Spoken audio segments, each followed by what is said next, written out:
Thank you so much. And also thank you, especially to Matthew, because like I mentioned just now, it's actually offered quite a good premise to what I'm going to do. So it saves me a little bit of time a bit later on.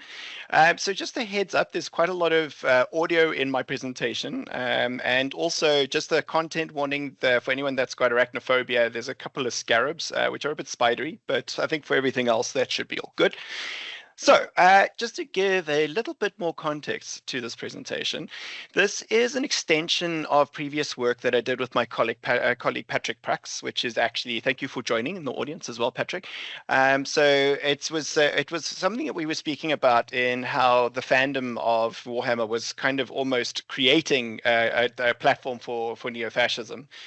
Which was so we spoke about this at Degro Nordic last year, and so I took this and I continued with it. So and here I wanted to look at specifically how Grimdark kind of facilitates the use of horror, but then in of itself becomes this kind of cyclical and very silly medium.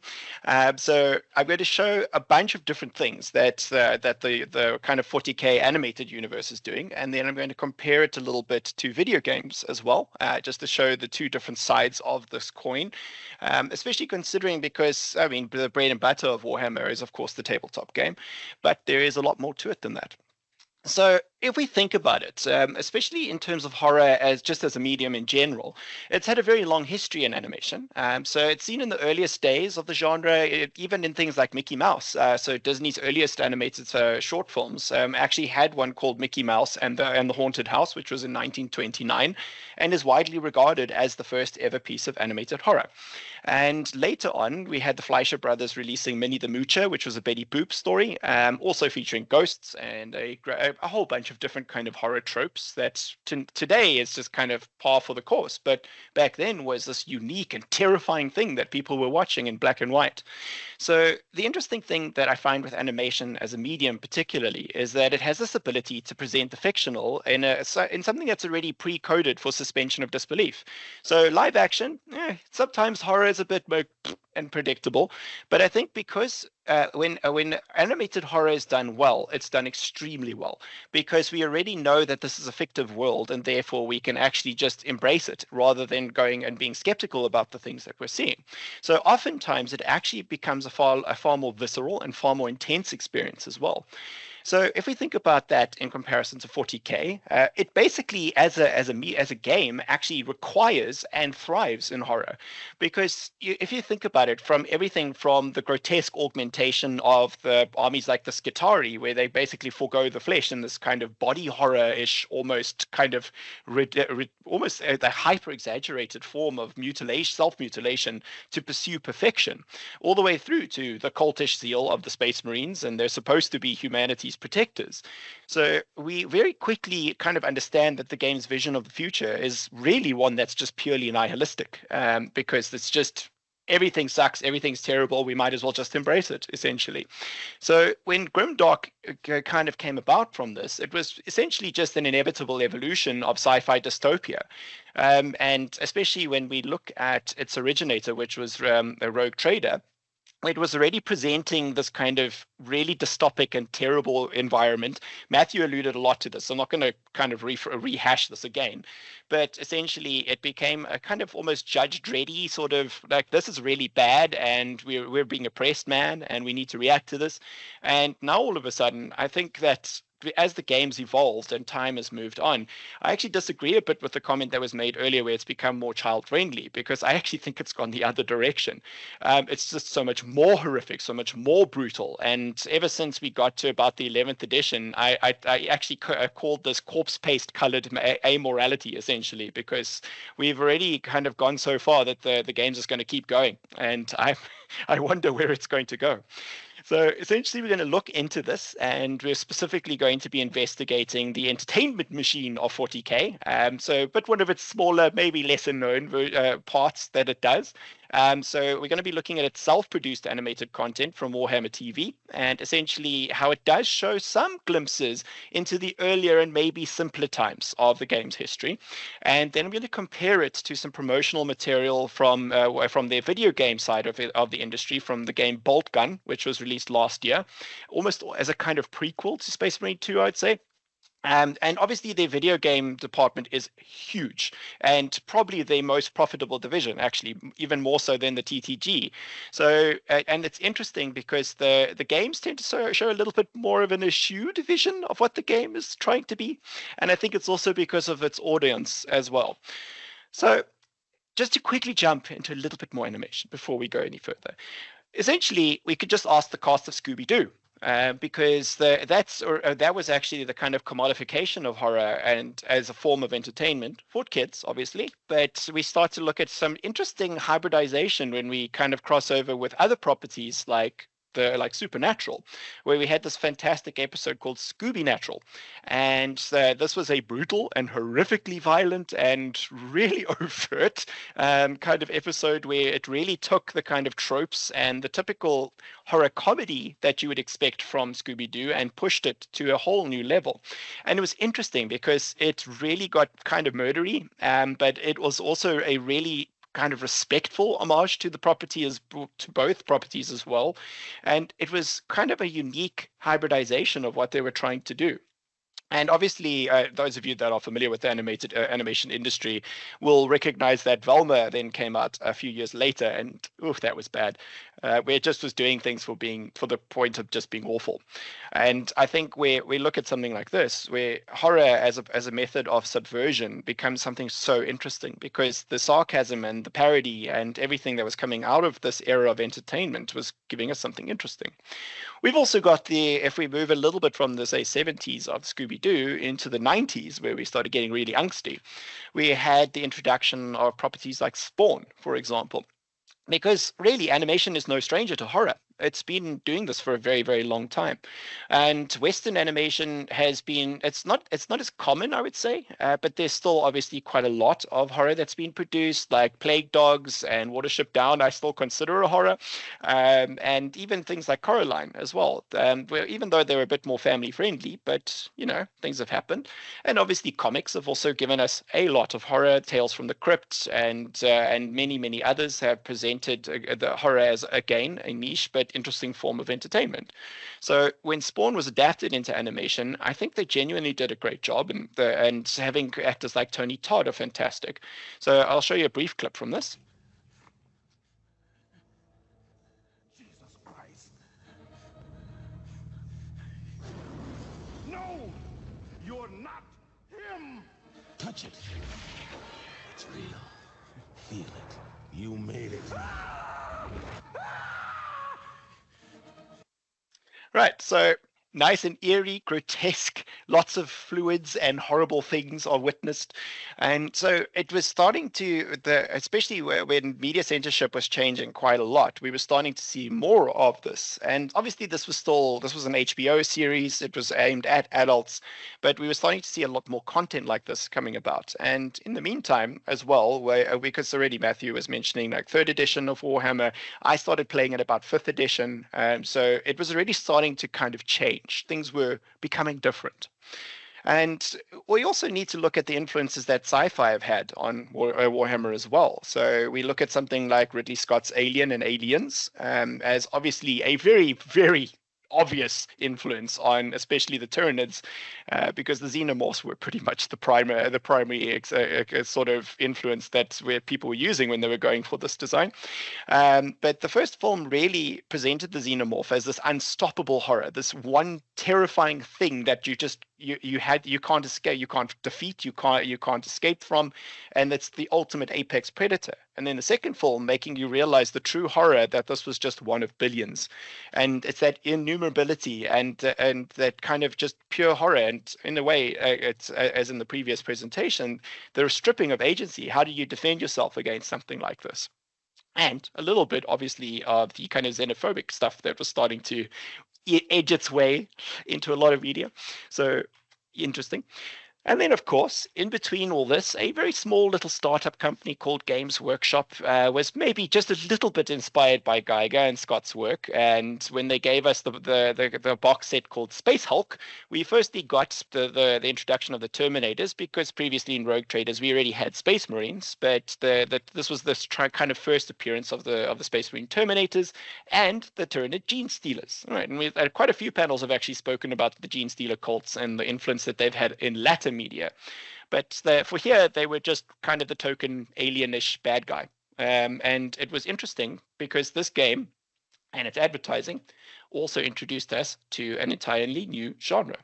So when this game came out, they had this tiny little advert in the White Dwarf magazine, and it read in a very should go back one, and it read in a very simple way: in the grim darkness of the far future, there is only war. I'm sure we all are very familiar with that, but essentially that was the kind of way that they were promoting the game. And this introduction of this genre was kind of very important because we're already starting to see especially this rise of the popularity of body horror, sci-fi horror, and horror comedy in cinema, and then obviously we had a lot of speculative fiction horror as well. So films like Predator and Terminator. So all of this was happening a lot around this time, and so that's why Grimdark was kind of really an inevitability of development and this sort of thing. So I just want to add a little disclaimer before I go any further. I really do love 40K. I spend a lot of money on it, maybe a little bit too much. And so I'm going to get very critical and very mean about it, but I really do love my hobby. So forgive me. So as we know, this is the core quote. And so when we kind of think about this, 40K is sort of adorned in unintentional irony because it's become this massive megalith of entertainment, and it's essentially its own empire now because it spans almost every medium you can possibly think of. So what was once a humble and self-contained board game is now a sprawling mass of lore with core tabletop games, with the core game now in its almost 11th edition, an online streaming service, a massive video games, animated comic features, comic books, novels, cosplays, props, and everything in between. So this all functions under the auspice of the Grimdark genre, which 40K is obviously credited as creating. And it was kind of interesting because it was just this simple byline. And obviously a lot of people have already discussed this, but Grimdark had its origins in Gothic horror. And so it was kind of following these themes of darkness, hopelessness, and fear, the suspicion of technology, and then it added the kind of epic scale sci-fi elements that we were starting to see in cinema. So 40K obviously being filled with demons and chaos and aliens and monsters and orcs. Of all things. I love the orcs, don't get me wrong. But it just felt so strange that the orcs, for a very fantasy character or creature or race, has actually found its way into sci-fi as well. And all of them just become more and more horrifying. In fact, I still think the humans are the worst out of all of them. So the 40K media empire has, I would say, inadvertently found itself a very devoted and unrelenting audience in the very people it used to protest, as Matthew mentioned a little bit. So we have the neo-fascists, military fanaticists, and ultra-conservatives, which are now dominating the player base, unfortunately. The glorification of violence in the name of a tokenistic and malevolent leader surely being a point of self-reflection, but actually now just becomes justification. So this is a good thing that we're doing. And why did it go wrong? Really, the simple answer is money. And that's the kind of typical answer for that. But I mean, if we look at other properties that also accidentally got misunderstood in terms of parody and genre, if we look now, we don't have to look much further than Starship Troopers, where the original film really was poking fun at America, and it's the military-industrial complex and just the kind of typical sort of propaganda we were experiencing at that time. And then we've got games like Helldivers, which some people are even kind of fanonizing that it is just a kind of prequel to Warhammer as well, because they're all very closely related. And even Alien was, in its own way, this sort of really strange and twisted piece of parody that was actually and in Scott and Geiger's words, was kind of asking what would happen if an alien had sex with a human. So all of this came from very strange places. And of course, we are very familiar with the sort of origins of the game itself, especially in protest to the Thatcherian government. All hail the Grand Emperor. I actually didn't know that Ghazghkull Thraka was based on her, so that was a nice thing that I learned today. But obviously, Rogue Trader was where we started really seeing the kind of growth of the satire and parody around the culture of the British Empire at the time. And we start to think about how she was trying to just impose crippling authoritarian taxes, and she was very anti-tech and anti-development, and kind of very rapidly increasing the totalitarianism of the way that they enforced laws, and then kind of facilitating England's very slow economic collapse. And if you think about it, it was we kind of owe a lot to Thatcher in her own weird way, because we got a lot of really great pop culture that came out of this, from punk music and the rise of anarchy to seminal graphic novels like Alan Moore's V for Vendetta, and of course, as I mentioned before, 2000 AD and Judge Dredd, and of course, Warhammer 40K, which rose to popularity in 1987. So it was really interesting because Rogue Trader itself was this cautionary tale about absolute power and the absurdism of government meddling, wrapped in the guise of brutal and violent vision of a primitive but gothic future. So we might be quite familiar with these, but here you see the Space Marines presented as the tools of the government. They were the cops, they were the oppressors, they were the awful people. And interestingly, they were also some of them were rebels. They actually defied the government to become their own sort of rebellion factions, which is something that would never happen in modern 40K, because that's heresy, you know. So yeah. But on to the actual point of my actual discussion. So Space Marines, obviously so much more now than simple armored fighters / space cops. They feature the enormous range of chapters and troops and vehicles and aircrafts and titans and everything in between. Their world is one of tyranny, worshipping a long-dead god emperor in whose name they perform endless crusades against all Xenos and demons, ensuring humanity's dominance of their galaxy. Theirs is a world of hatred, mutilation, augmentation, and forsaking of their very humanity in the service of their god. They undergo physical transmogrification and add additional organs with spare hearts and lungs galore, hypermuscularity, and steel-hardened skeletons, all so that they can adorn the ancient power armor of their brotherhood, blessed by tech priests. And they've even forgotten how to make it. So essentially, they are these 8-foot superhuman brutes, brainwashed into single-minded servitude, not to their fellow man, but to the whims of an embalmed corpse, basically. So that's an interesting story. So we are given Bolt Gun, in which it asks us to embody said Space Marines. So I'm going to show the trailer just very briefly.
All right, so in that interesting little example of what we're seeing is that we're kind of getting this interesting, strange, and very odd juxtaposition of the two core sequences of the trailer. So essentially, it's so different that it's almost jarring, because we start with this very calm, gentle, and basically a character moving the figurines around like any of us would, being careful and being gentle, and it's embalmed in almost in the sense of nostalgia and kindness, and it makes you kind of feel like, oh, I remember when the models looked like that, and I remember that packaging and everything.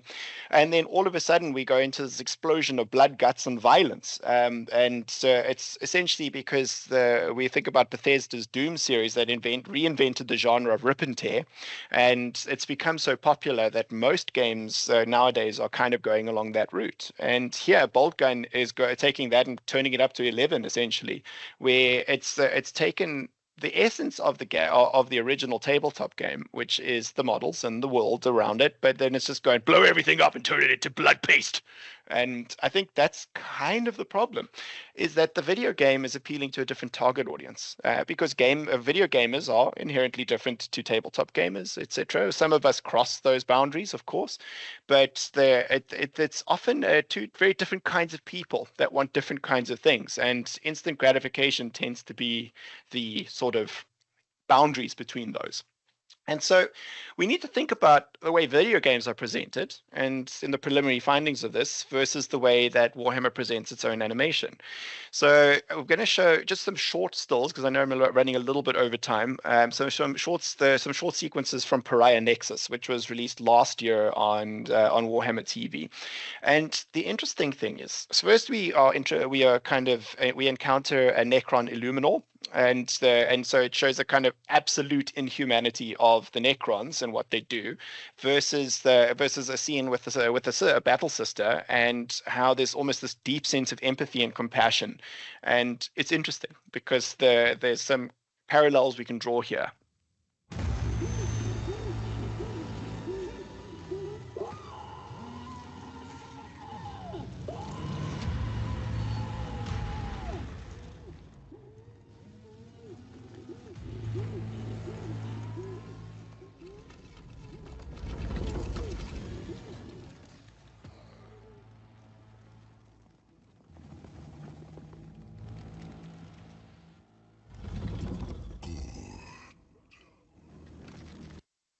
Right, and then so we see the kind of just absolute lack of empathy of the Illuminor. So this brutal, faceless machine that is experimenting and torturing a human being on camera, essentially providing us with this cruel and awful enemy, the Xeno, the monster, the monstrous other even.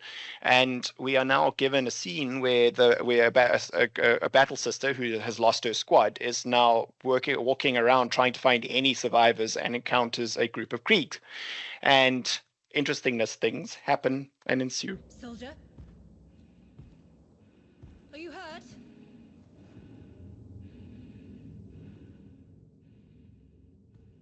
Can you understand me? Shell shock? Maybe. Or some injury we can't see.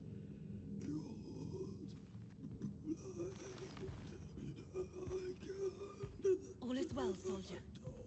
Come. Come with me.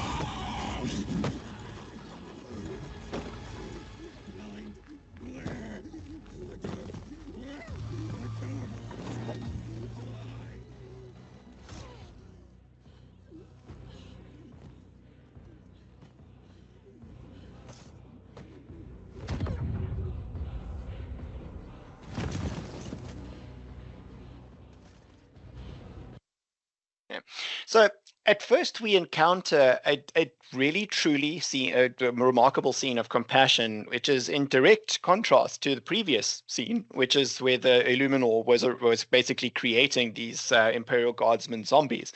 And the other interesting, and apologies for the spoiler, the point of this is that when we look at the Cadian trooper that's actually accompanying her, it's actually just a vision in her head because she's lost everyone. So she's manufactured a friend that has died, and in between all this madness is slowly losing her own sanity. Later on, and inevitably as well, Space Marine saves the day, trademark, one of these guys. You can't see it right now, but one of those dudes. And it's a bit disappointing because you're granted at first with this really deep investigation into the horror of what the Necrons are capable of, and you finally have this compassion and kindness that you see within this. Suddenly the Space Marine arrives, and then the roles are kind of strangely reversed because the battle sister then becomes obsessed with just killing everyone. She wants to kill survivors. She wants to kill anyone because she fears that the Necrons have influenced everyone. And the kind of opposition is that we have a salamander now going, no, you are not going to kill the survivors. We will protect them at all costs, which is very un-Space Marine-ish, if you ask me. And so it's quite weird because they made typically the woman, the one woman character in this, the fanatic versus the savior of being the big manly man Space Marine, and it's a bit typical of what I was hoping the show wasn't going to do, and unfortunately did. So if we had to do it as a really quick summary, this is basically how it goes, really. And so we've got to think about the sort of vainglorious attempts of humanity in general, where they're viewed as just expendable, and even in the case of this comic, expendable for the sake of a joke. So we've got to consider those sort of things. And, the Space Marine's always standing. And then just for the last couple of slides, I'm almost done, I promise. Then we take the seriousness and the hardcoreness and the sort of brutality of everything that we've been witnessing over the last couple of slides, and where Warhammer takes itself very seriously. There isn't much in the way of comedy. They do have a couple of comedy skits and some more light-hearted properties like Blood Bowl, but in general, it's very serious. It's very kind of meh. It's always going to be this sort of dark and grim and horrible thing, and because of this, we are now starting to see that what was once a product of parody and satire itself is now getting parodied and satirized. So there's a collective of animators called Flash Gits, and they created a little series called Space King. And I'm going to show you the opening sequence of this.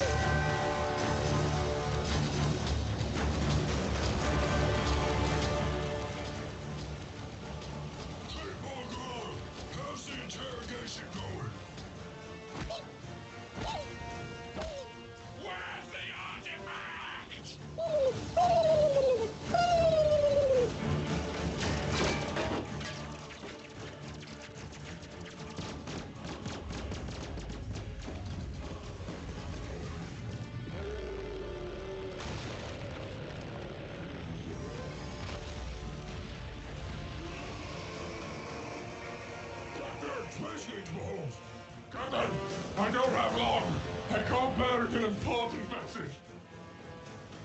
Turn back on your radio.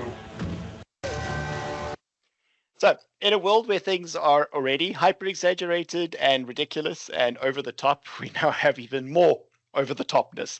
And so Space King kind of, again, follows the adventures of Space Marines that are also not Space Marines for copyright infringement purposes, and essentially just takes everything that they do and makes it so much worse. And so it actually is a very astute observation of essentially the playing audience of this game as well, and what people sort of imagine and embody themselves as when they play these games. And then the actual creators, Flash Gits, then created a response to their own piece, which was quite interesting.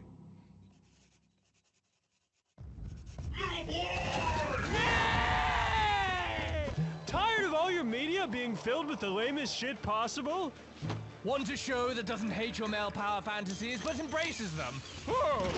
There's plenty of independent animation targeted at mentally ill teenage girls. But what about mentally ill teenage boys? And 30-year-old men. Don't we matter too? Space King thinks so. So I kind of agree with it in a way, because in its own self-defeating way, the Warhammer has become the very thing it was supposed to not be. It was supposed to the very property that was supposed to be this huge area of protest and change and facilitation, of critique and questioning, has become the thing that is now allowing people to behave in that way. And I mean, we can't blame Warhammer specifically for that, but unfortunately, it has just the way that the community goes is unfortunately a large contributor of that. So, to basically sum up and finish it with everything, ultimately we are aware that as a media entertainment empire, 40K has reach and can affect things at an unimaginable scale. So my worry, however, is that when your own satire becomes satirized, you may need to start thinking very carefully about the trajectory of your work. There is recognition here that the empire of terror is a colonial one, fraught with all the tools and power exerted by the Inquisition of Cortes, for example, or the prolific expansion of the British Empire. The Space Marines are not holy knights, but rather behemoth enforcers of arbitrary, suspicion-fueled systemic racism and xenophobia. This becomes all too real in the light of the current events of this world. So in my own way, I'm grateful that things like Space King exist, like fan comics exist, and the kind of alter and counterculture of what's actually going on. Especially when you look at things like fan pages and subreddits, and you start to see things that are horror beyond imagining, such as Emperor of War. I'm not going to go any further on that though. But yes, so this is me. I am a zealous arbiter of pernicious humanities, Blood Angels chaplain galore, and you can reach me here if you'd like to contact me for anything. And obviously, we can now head over to some heretical feedback and abhorrent questions.